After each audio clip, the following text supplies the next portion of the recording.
dijo: y conoceréis la verdad, y la verdad os libertará. Cuando una persona llega a conocer la verdad de Cristo, eso trae libertad, libertad mental, libertad emocional, libertad espiritual y aún libertad física. Yo he conocido muchas personas que han estado atadas a un vicio, a las drogas, al alcohol, y tratan de resolver por aquí, tratan de resolver por allá, viven frustradas porque no pueden libertarse, pero llegan a conocer a Jesús y su verdad, y eso rompe las cadenas que les tiene aprisionados y llegan a encontrar verdadera libertad en Cristo Jesús. El mensaje que voy a compartir con ustedes se titula La verdad sobre la vida cristiana. Y en 2 de Corintios 5:17 dice: de modo que si alguno está en Cristo, nueva criatura es. Las cosas viejas pasaron, he aquí todas son hechas nuevas.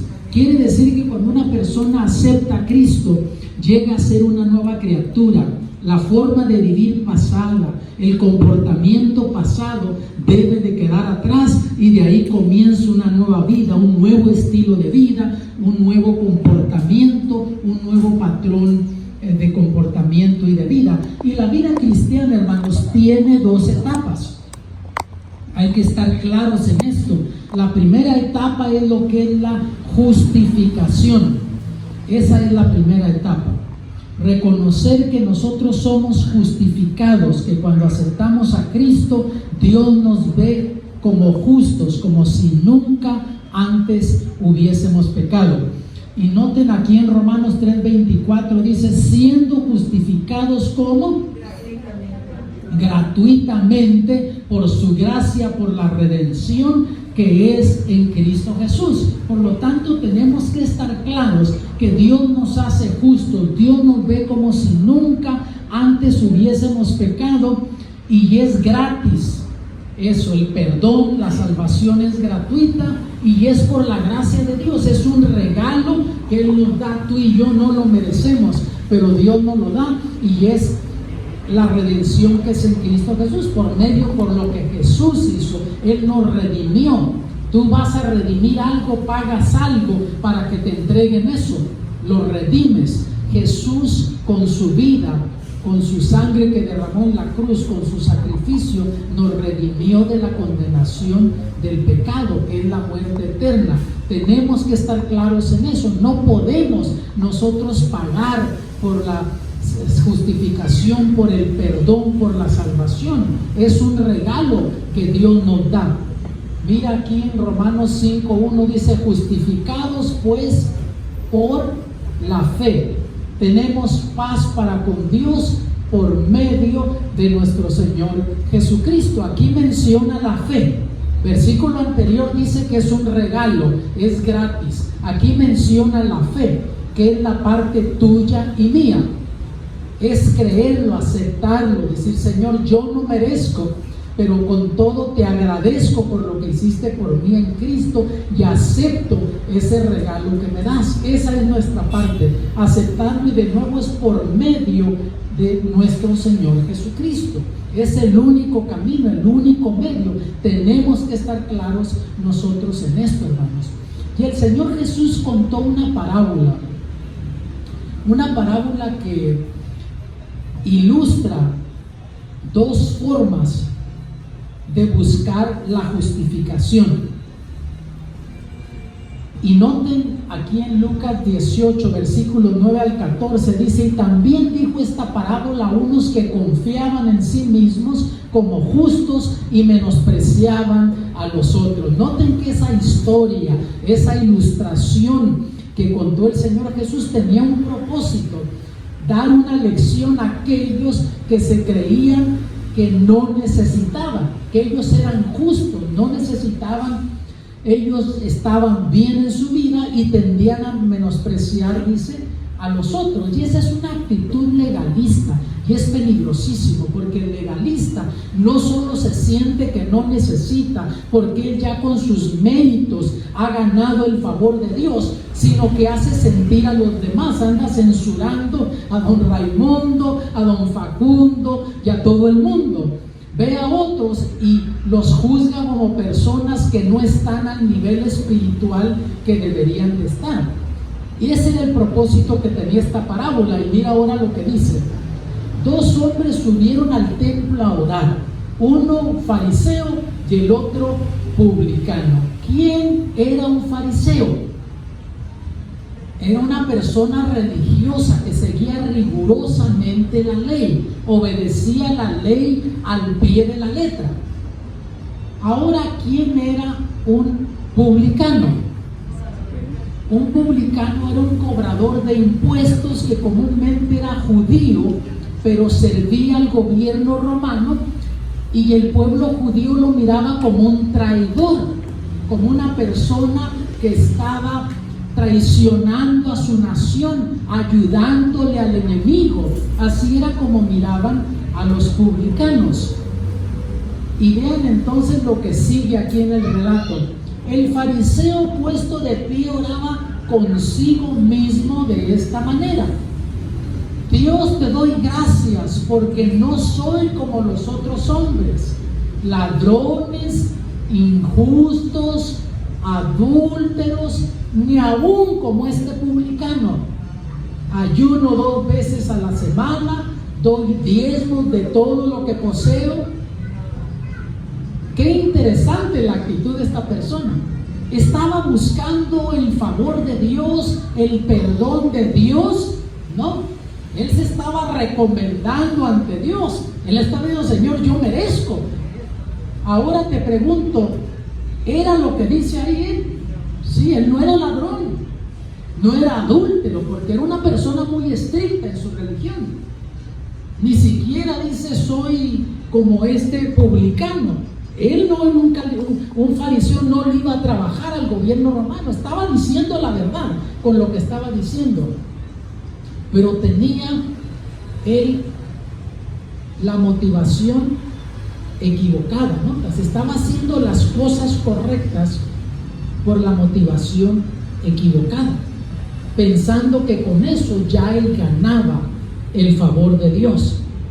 Incluso el Señor Jesús le habló a los fariseos en cierta ocasión y les dijo: ustedes diezman aún del comino y de lo más pequeñito. Eran personas estrictas en cumplir la ley. Por lo tanto, humanamente hablando, este hombre era una persona recta, estaba haciendo todo lo que se debería de hacer, lo que la ley le decía. Pero tenemos que entender, hermanos, que no es por nuestro comportamiento que nosotros somos justificados, que llegaremos al cielo. Si hubiera forma que tú y yo ganáramos el cielo, la vida eterna, por nuestro comportamiento, Jesús no hubiese muerto por nosotros en la cruz del Calvario. Pero como no había otro medio, Jesús murió en la cruz del Calvario por nosotros. Ahora mira la otra forma de buscar la salvación, la justificación. Este la buscaba con sus obras. Yo merezco.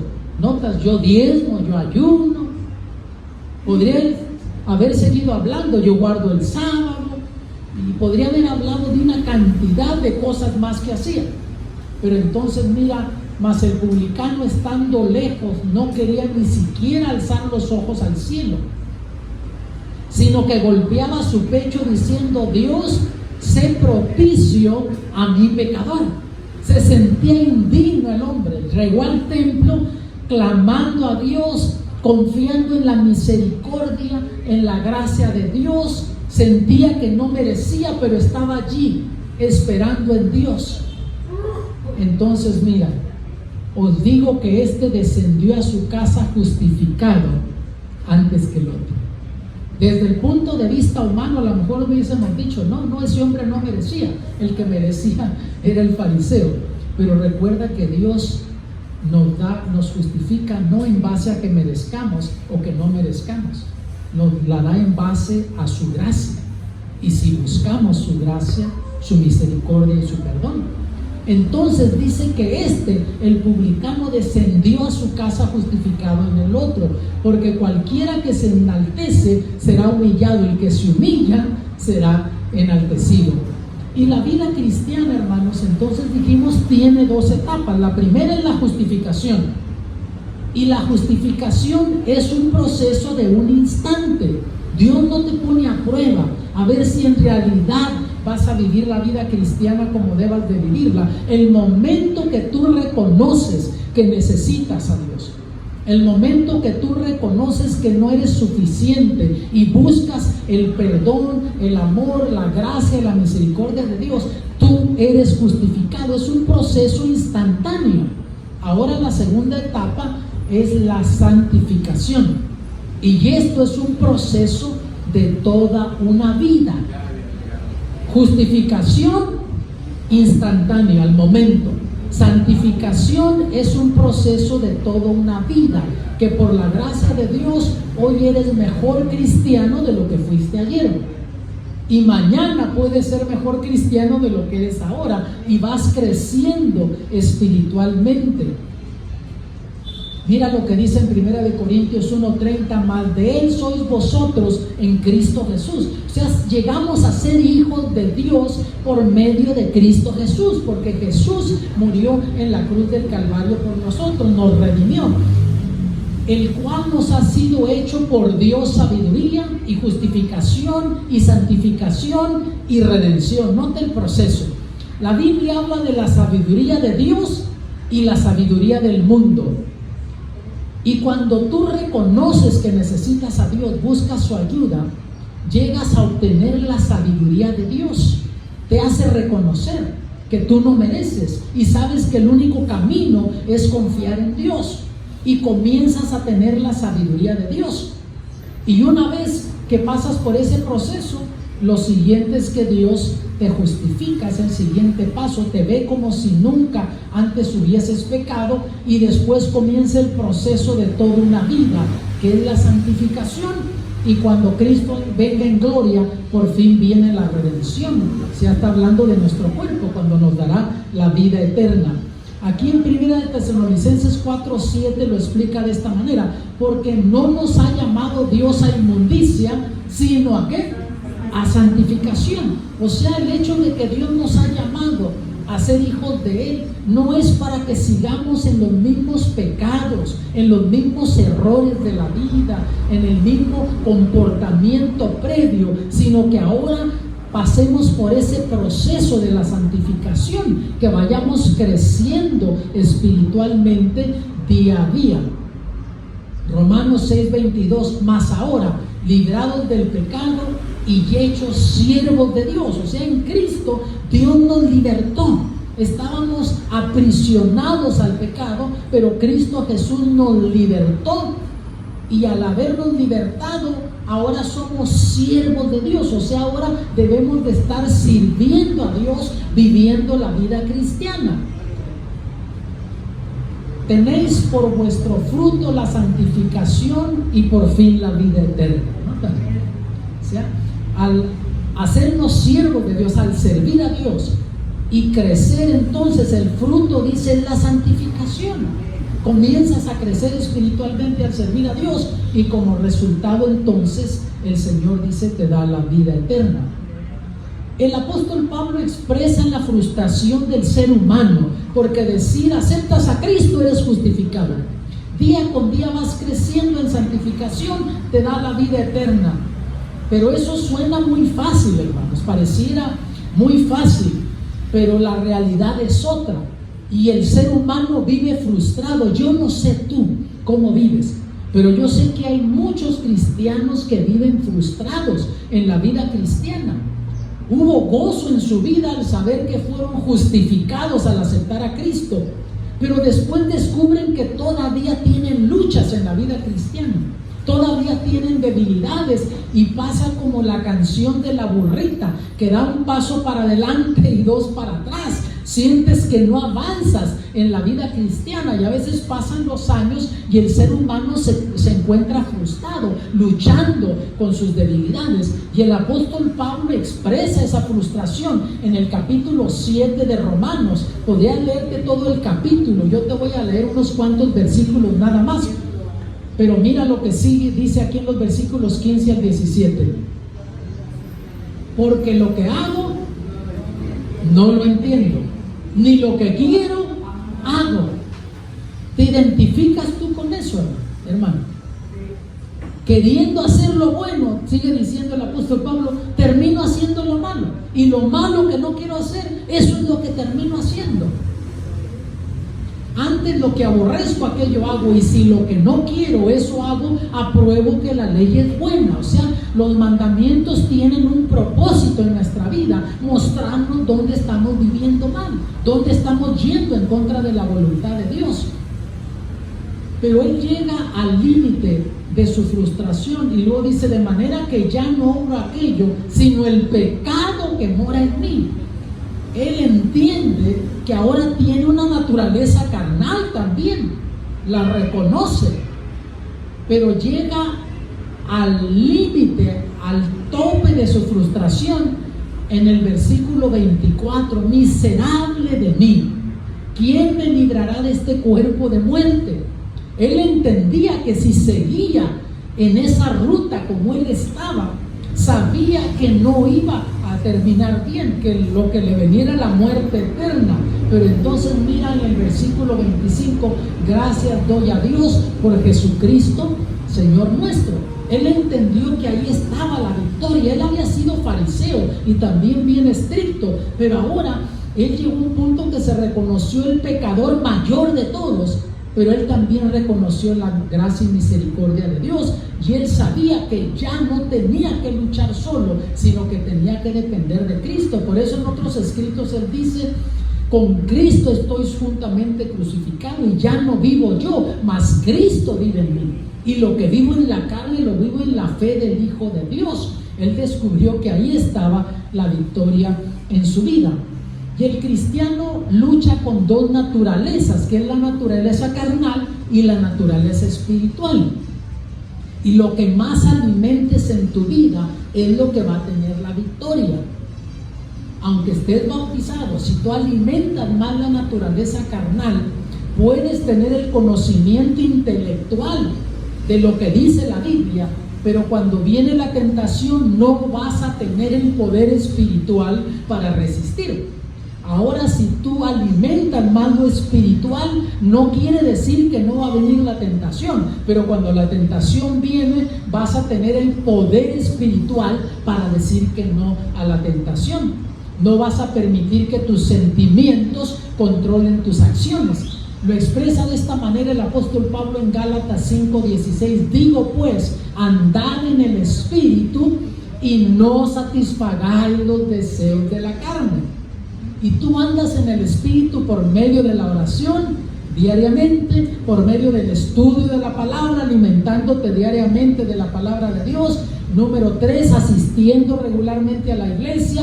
Número 4, diciéndole a otros lo que Cristo ha hecho por ti, lo que Cristo significa para ti. Tú andas en el Espíritu y no quiere decir que no va a venir la tentación, pero no vas a satisfacer los deseos de la carne. Ahí están, pero no los vas a satisfacer. Va a venir la tentación y vas a tener el poder espiritual para no dejarte guiar por sentimientos, sino por principios, y vas a resistir la tentación. Notas, andad en el Espíritu y no satisfagáis los deseos de la carne. Hay pasos a seguir en el crecimiento en la vida cristiana. Yo les voy a hablar de 4 que ya mencioné ahorita, pero quiero leerles este versículo, 1 de Pedro 2:2. Desead como niños recién nacidos la leche espiritual sin engaño, para que por ella crezcáis para salvación.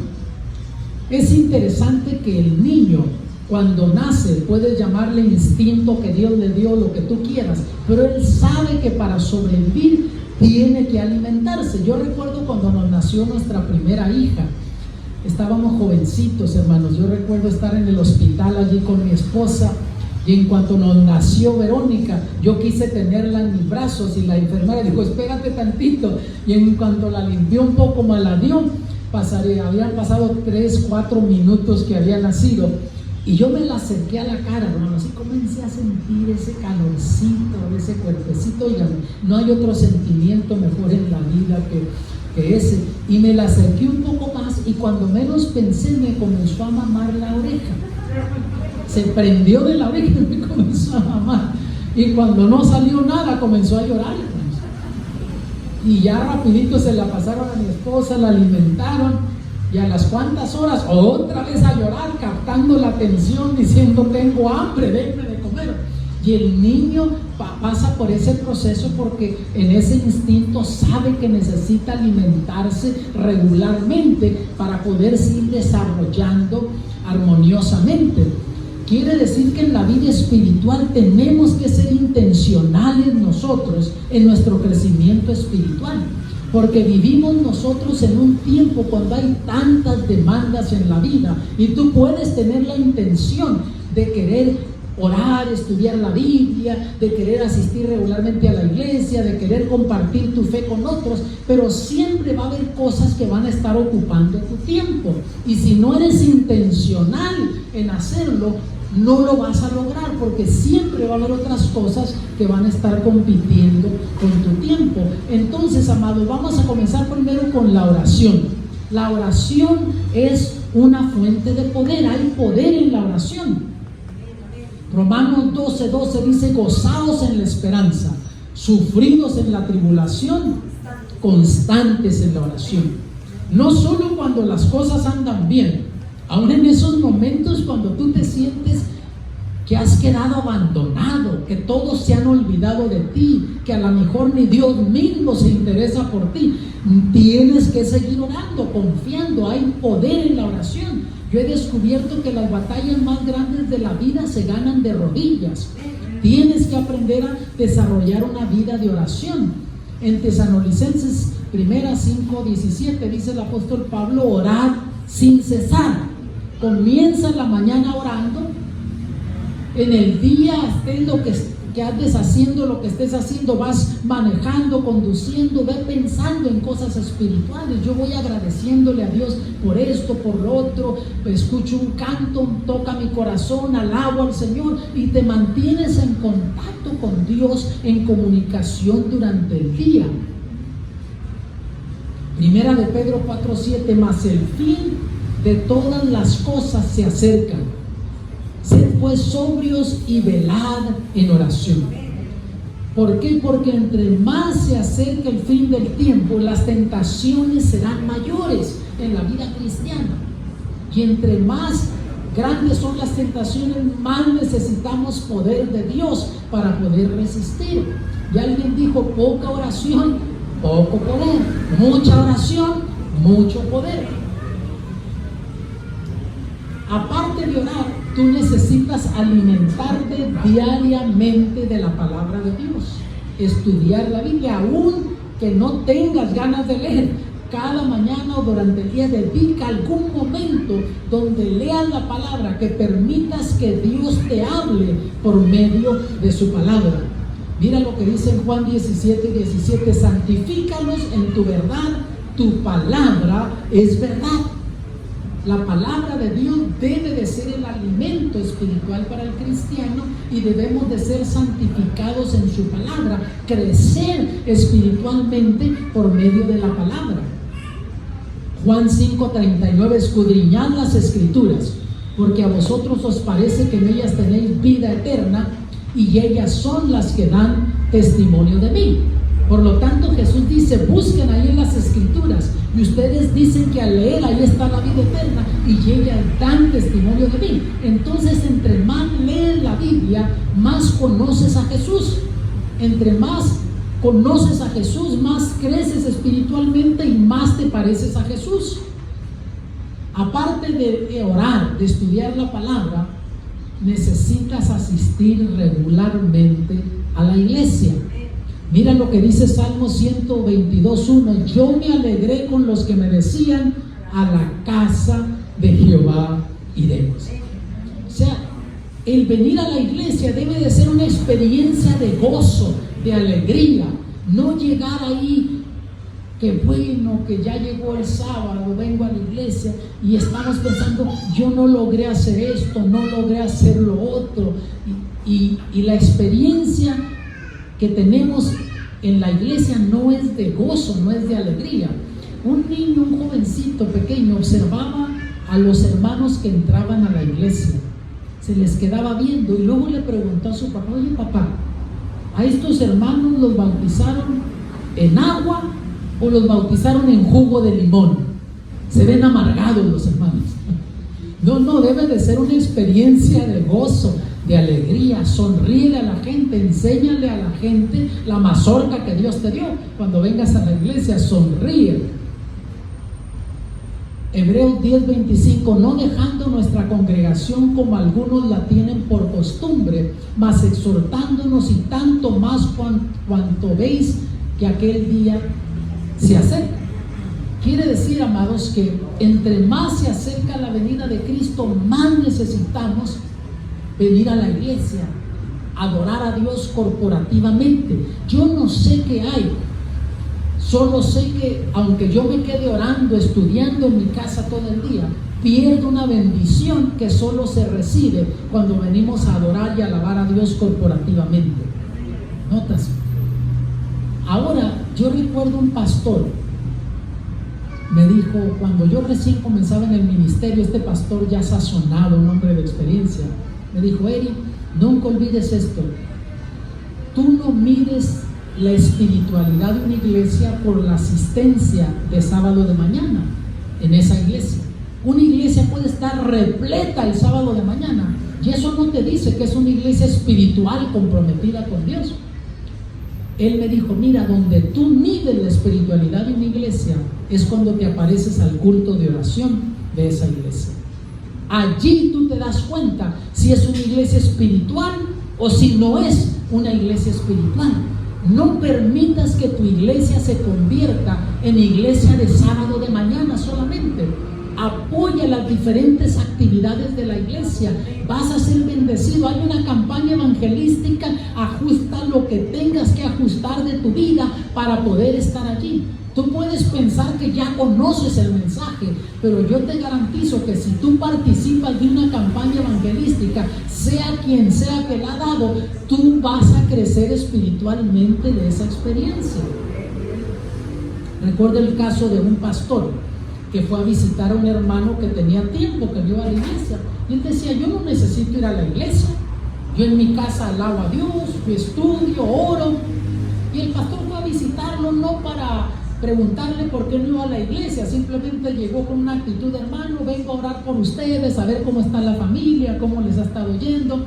Y estuvieron conversando de una cosa, de otra. Era en invierno, un lugar donde hacía frío, el hermano tenía una chimenea encendida, y el pastor notó que había unas tenazas ahí al lado, y viendo las brasas que estaban ardiendo, rojo, eso encendido, él agarró las tenazas, siguió conversando con el hermano, agarró una de esas brasas, la alejó del resto de las brasas que estaban rojas ardiendo, quedó roja por un momento, enseguida se fue apagando hasta que se apagó completamente. Siguieron conversando, el pastor oró con ellos, se estaba despidiendo cuando el hermano dijo: pastor, capté la lección, el sábado próximo ahí voy a estar en la iglesia. No tuvo que decirle nada, pero con eso entendió la lección. Necesitamos asistir regularmente a la iglesia. Y número 4, testificar a otros de lo que Jesús hizo por mí. Busca oportunidades. Si tú tienes esa actitud de testificar, Dios te va a dar citas divinas. Yo a veces me encuentro poniendo gasolina ahí y alguien se estaciona al lado, comienzo a conversar con la persona, le pregunto cómo le ha ido en el día, la persona me responde, me pregunta cómo estoy, le digo: mira, yo estoy bendecido, Dios me ha tratado mejor de lo que merezco. Si Dios me tratara como merezco, estaría en problemas. Y comienzo a testificarle, y nunca sabes lo que eso va a hacer, pero cuando tú tienes la actitud de compartir tu fe con otros, Dios te va a dar citas divinas, gente que te está necesitando en ese momento que tú le hables y le testifiques del amor y del poder de Dios. Hay una historia de cuando Jesús fue a la área de Decápolis, 10 ciudades que quedaban al lado del mar de Galilea. Se consideraban ciudades perversas, ciudades donde había vicio, había de todo. Y Jesús llegó ahí y se dirigió a una de ellas, que era Gadara, y encontró a un hombre que estaba endemoniado. Y Jesús sanó al hombre, lo liberó de los demonios. Ustedes conocen, la mayoría de ustedes sin duda conocen esa historia. Los demonios van y se meten en ese hato de puerco, se van al desfiladero, y Jesús ya estaba por retirarse de allí, porque acababa de llegar, pero la gente de la ciudad, ¿qué hizo? Le pidió a Jesús que se fuera. Y Jesús dijo, está bien, me voy, no quieren escucharme, me voy. Y vean lo que dice aquí, los versículos 18 al 20 de Marcos 5. Y entrando él en la barca, o sea Jesús, el que había estado poseído del demonio le rogaba que le dejase estar con él.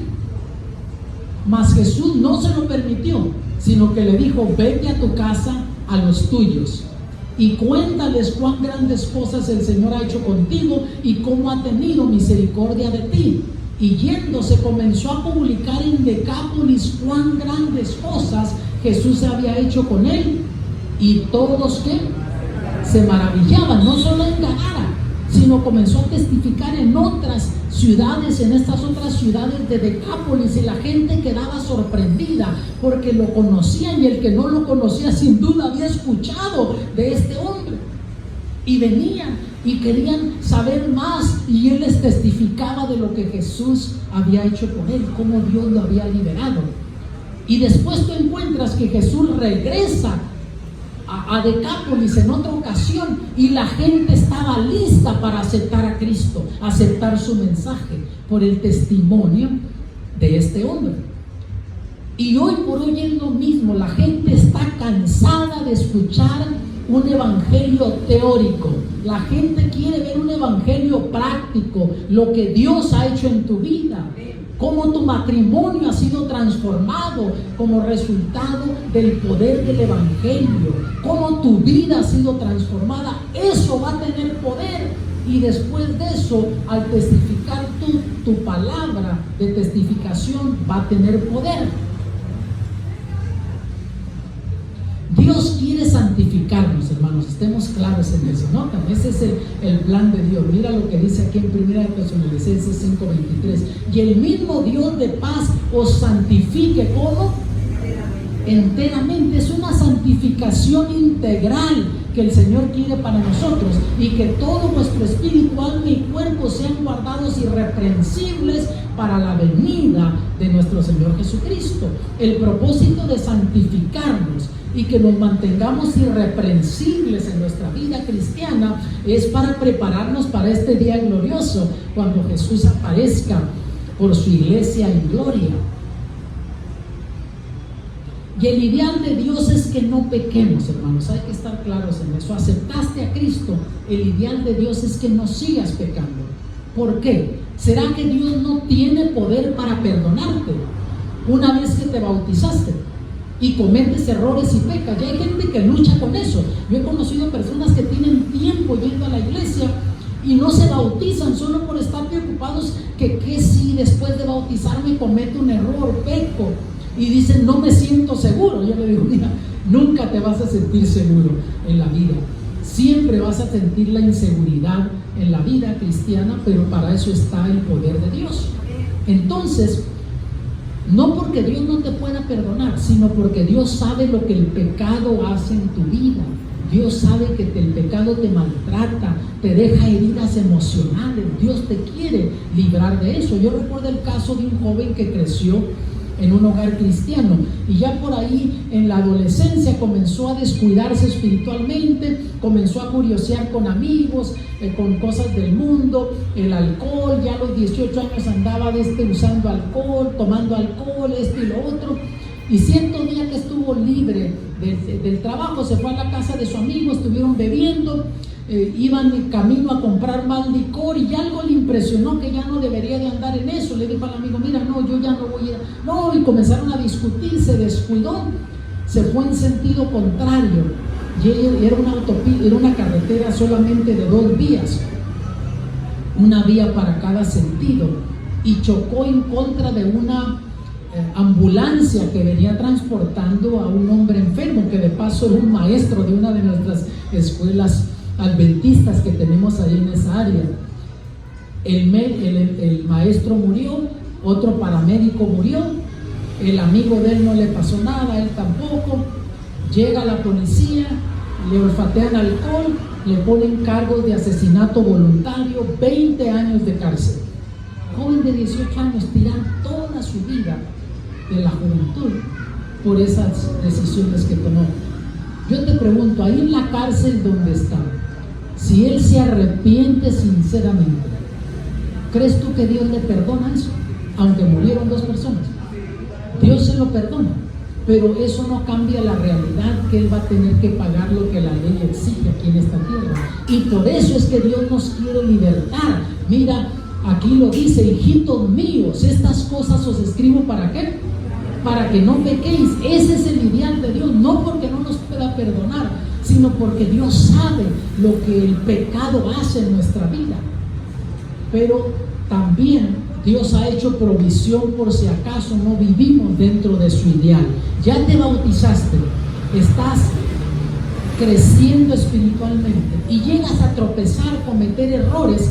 Dios no quiere que caigas en la desesperación. Cae de rodillas, confía en Dios, pídele perdón, pídele poder para poderte levantar de esa situación y seguirle sirviendo. Aquí está, mira, si alguno hubiere pecado, abogado tenemos para con el Padre, a Jesucristo el justo. El ideal es que no pequemos, pero Dios ha hecho provisión por si no vivimos a la altura de ese ideal. No sé si ustedes conocen este animalito, hermanos, el armiño. Es un animalito muy curiosito, parece un ratoncito, no es muy grande. Pero por allá en el siglo XIII, siglo XII, siglo XIII, usaban mucho las pieles de los armiños para hacer ropas reales. Los reyes, princesas, reinas utilizaban esas ropas para abrigos, cosas de ese tipo. Entonces tenían personas que eran cazadores profesionales, se dedicaban a cazar a los armiños. Y ellos llevaban perros, pero antes de soltar a los perros, ellos tenían idea dónde estaban ubicadas las cuevas de los armiños y iban a la hora cuando los armiños andaban fuera comiendo. Entonces iban a la cueva y le embarraban, le ensuciaban la entrada de la cueva al armiño con lodo o alquitrán, un tipo de brea, y entonces soltaban a los perros y los perros comenzaban a olfatear y cuando el armiño sentía los ladridos, escuchaba los ladridos de los perros, su instinto de conservación era correr, irse a refugiar a su cueva, y los perros al olfatearlos los comenzaban a perseguir. Pero cuando el armiño llegaba a la entrada de la cueva y miraba que estaba sucia, se paraba en seco y no entraba, porque no se quería ensuciar su pelusa. Y sabía que iba a morir. Sabía que los perros, cada vez más escuchaba el ladrido de los perros más cerca. Sabía que en cualquier momento los perros lo iban a matar. Pero con todo prefería morir que ensuciar sus ropas y meterse a su cueva. Oh, hermanos, cómo desear a Dios que tú y yo aprendiéramos esa lección de este animalito, del armiño. Que estuviéramos conscientes de esto y que cuando el pecado estuviese delante de nosotros, que nos entrara el temor, que no quisiéramos ensuciar nuestras ropas, porque Jesús nos ha vestido con su justicia, con esas ropas blancas. Le costó la vida a Jesús, fueron tus pecados y los míos los que clavaron a Jesús en la cruz del Calvario. Cómo deseara que nosotros aprendiéramos la lección de este armiño y viviéramos de esa manera, que aún prefiriéramos morir que pecar y ofender a Dios. Yo quiero orar por ti, mi hermano, mi hermana, al terminar ya esta presentación y también estar ya terminando el día del Señor, para que entendamos que en el crecimiento, la verdad sobre la vida cristiana es que hay 2 etapas, ¿no? La justificación, la santificación. Dios ya te justificó en Cristo. No tienes que dudar de eso, que tu nombre se escribió en el libro de la vida. Ahora vive una vida en la ruta de la santificación, día con día creciendo espiritualmente, viviendo una vida de oración, estudiando la palabra, asistiendo regularmente a la iglesia, diciéndoles a otros lo que Cristo Jesús ha hecho por ti. Y no vivas frustrado. Si cometes errores, Recuerda que Dios ha hecho provisión para eso. Pero Dios sabe que entre menos cometas errores, menos dolor te vas a causar a ti y a otros. Y no vivas frustrado, confía en la misericordia y la gracia de Dios. ¿Quieres que ore por ti? Déjame ver tu mano. Padre Celestial, te agradecemos porque tú eres bueno y misericordioso. Y aunque te fallamos y cometemos errores, tú nunca nos dejas de amar. Siempre estás con los brazos abiertos, listo a extender tu gracia, tu amor, tu misericordia, tu perdón. Oh Padre, ayúdanos a entender que tú nos has llamado a la santificación. Ya nos has justificado. Ahora que vivamos día con día dependiendo de ti, que cada mañana vayamos al pie de la cruz, que confiemos en el sacrificio de Cristo y pidamos poder a ti para vivir una vida victoriosa. Danos tu Santo Espíritu para no andar en la carne, sino andar en el Espíritu, poder vivir como tú anhelas, y en el proceso que seamos de bendición a otros, y cuando Cristo Jesús venga en gloria, que por tu gracia nos dé la vida eterna. Gracias por este sábado que nos has dado. Bendícenos al comenzar esta nueva semana de actividades.